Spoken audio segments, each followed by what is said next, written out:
Hey guys, welcome to this quick tutorial where we'll explain how you can change password on QuickBooks Online. So let's get started.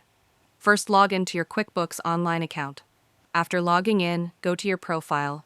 You'll find your profile photo in the top right corner of the screen. Click on it, and from the drop-down menu, select Manage Your Intuit account. This will take you to the Account Management panel. Inside the panel, look for the option labeled Change Password. Click on it to begin the update process. On the new screen, enter your new password.